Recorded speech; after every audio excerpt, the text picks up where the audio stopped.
Hey everyone, thank you so much for joining us today.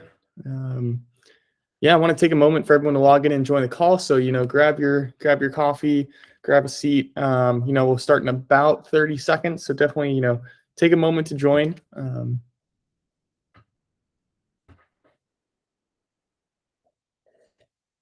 Thank you also to those of you who tuned in last month. We had a really great discussion with Nick covering the CNAP space.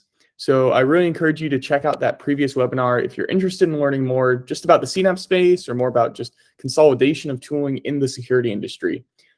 This month, though, I am extremely excited for the session, and I'm personally really excited to have Saurabh back on this month's series to cover threat hunting and malware toolkits. So if everybody's ready, Saurabh, I know you and I are ready. But let's go ahead and get started.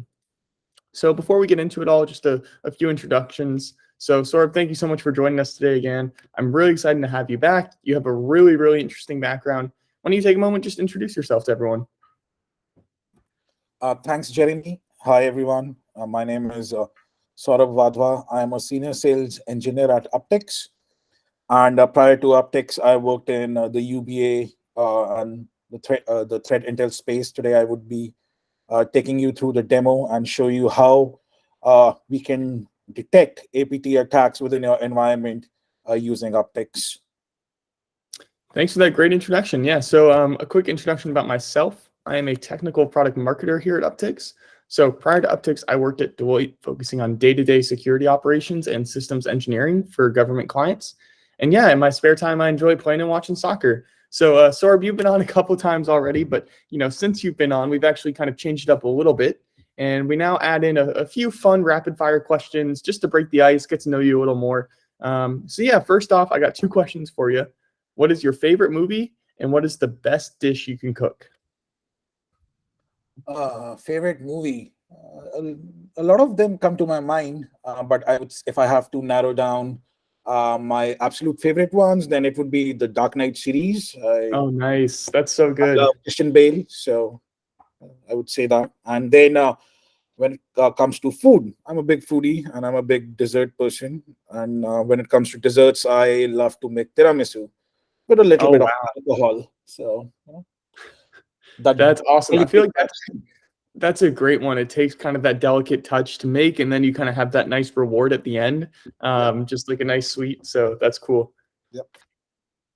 Awesome. Well, thanks for kind of playing along for a little bit. We do have a really exciting session today and a lot to cover. So I'll quickly go over the agenda slide here. Just a few housekeeping items. This webinar is expected to go around 20 to 25 minutes. So we just finished those introductions. Thank you so much.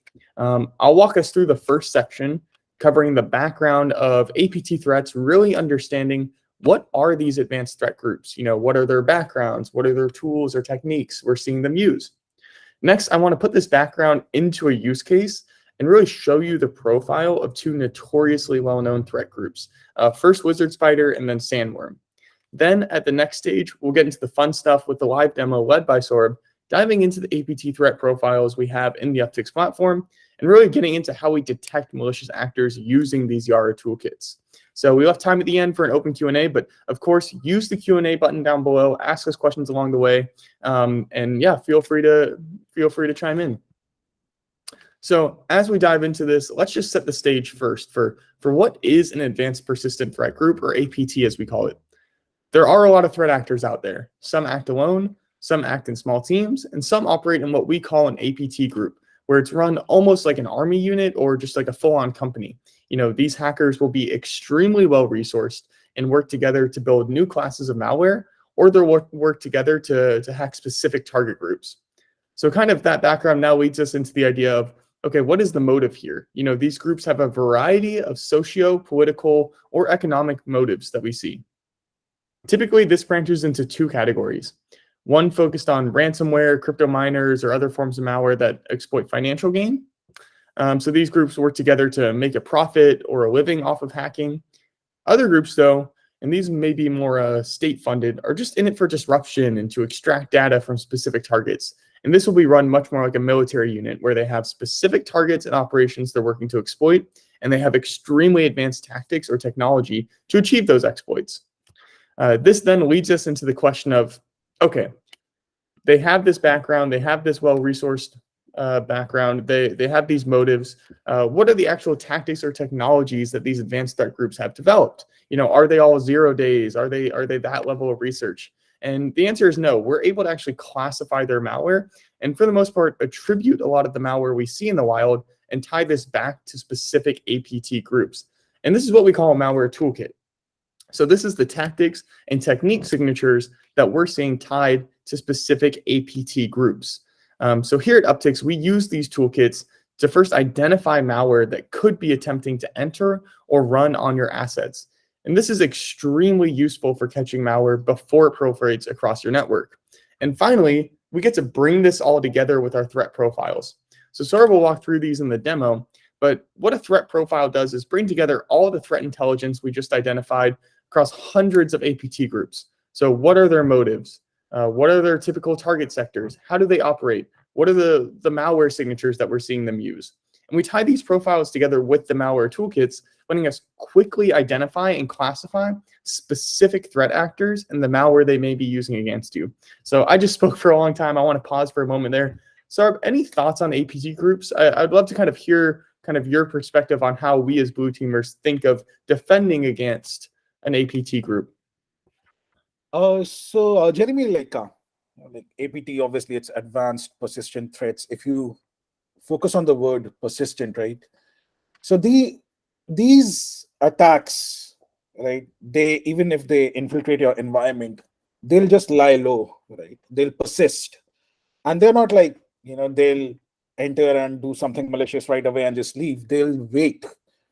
So I would say people generally don't detect it because they don't see anything malicious in the beginning, but once they complete their tasks, then it's a mayhem, right? So we should be continuously on the lookout for APTs within our environment. Yeah, and I think that's a really strong point, is kind of that idea of patience that these APT groups have. They're not going to like bumble into your environment and try and brute force their way in. Now, they might do that on occasion, but for the most part, these guys are more sophisticated and more patient, and like I said, more operative in how they operate.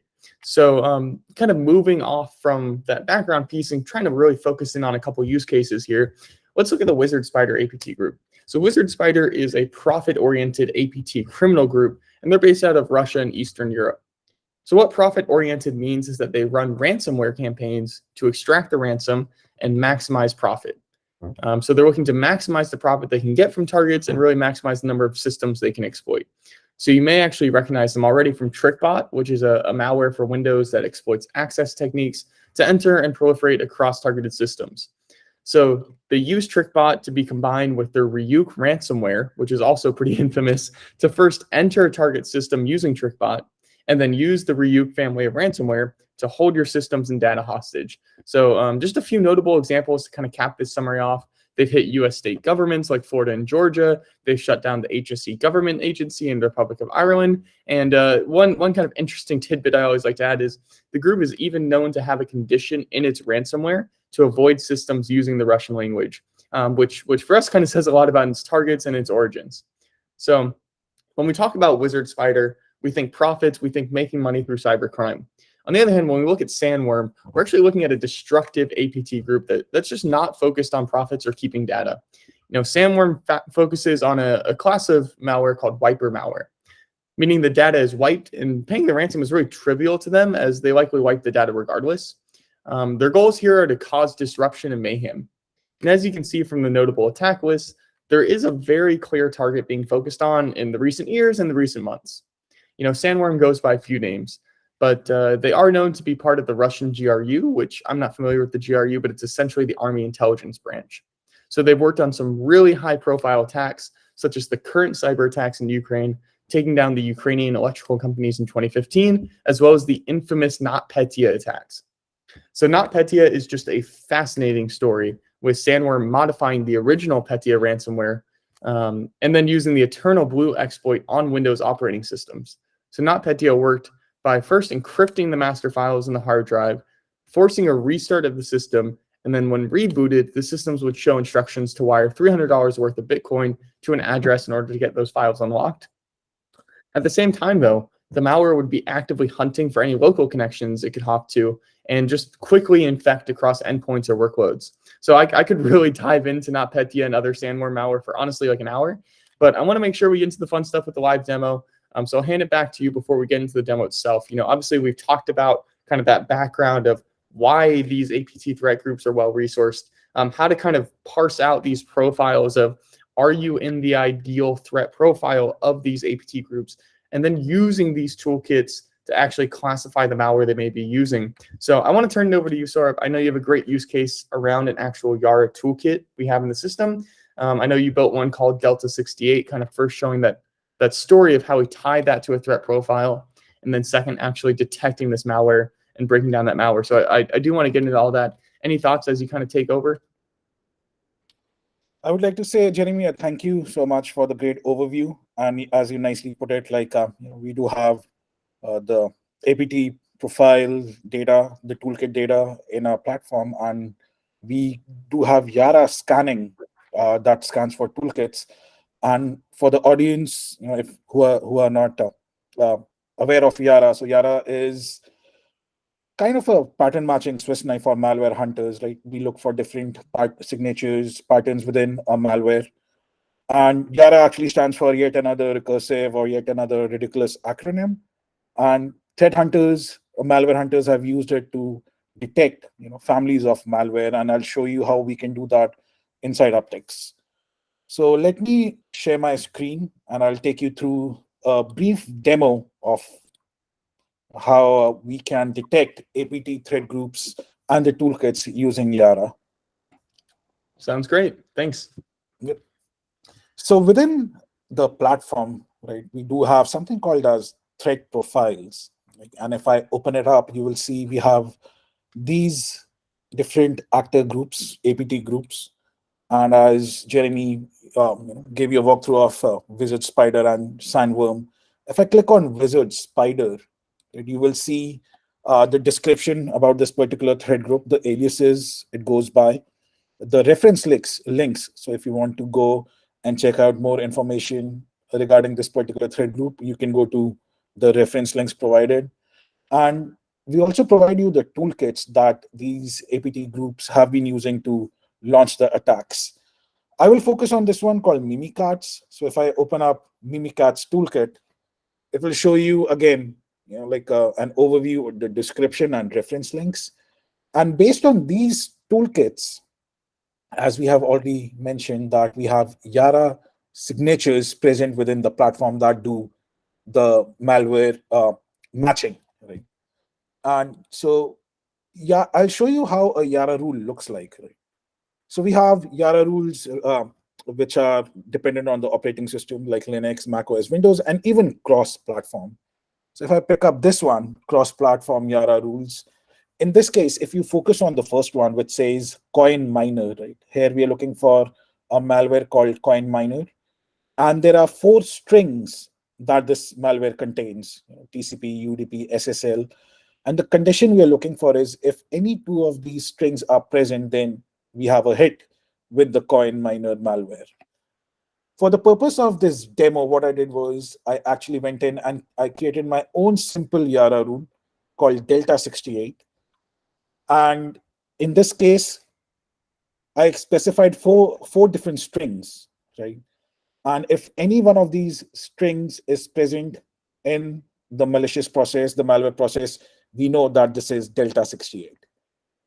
And I want you to imagine a scenario where a user downloaded a malicious file, double-clicked on the file, probably like a docx or PDF, and in the backend, the malware got installed, and when the malware ran, it zipped some sensitive data. It opened up a command and control communication, and then tried to exfiltrate data and also move laterally within the environment. So what we do within Uptycs is we combine these different alerts together and we form a detection.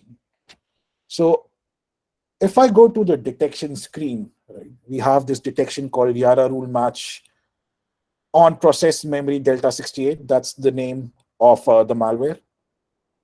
And this particular malware consists of other signals or alerts as well. And if you want to see where these different signals are present on the attack matrix, you can simply click on this and you will see that this is under tactic, command and control, and this is the technique ingress tool transfer. And since YARA rules match toolkits, on the right-hand side, you can actually see the toolkit data. So this is the one that I created. It's called Delta 68. The aliases are Delta, Delta 2, Delta 3, the country of origin, the targets, and the description. We also have this capability called detection graph, where you can actually see how the malware moved on that particular machine, or what it did. Did it run any child processes? Did it run any commands? Did it open up a command and control communication? So to get that idea of how the attack spawned, you can simply click on the play button and it will show you what exactly happened. And within the platform, what we do is we maintain the parent-child relationship when it comes to processes, so you can track the ancestry of a particular process. So here you're seeing how the attack spawned, what processes were run, what commands were run, like who am I, if the data was tagged, if there was any SCP command that was run. So you can get all that information using the detection graph. And if I scroll down, you can see the different threat vectors involved, what processes are there, what files were touched. We also track file operations such as changing of permissions, opening the files, renaming the file. And then we also track the socket communications from the local host to a remote command and control IP address, for example. We can track all that. And we can also track the lateral movement if it takes place. So this is what a detection entails, right?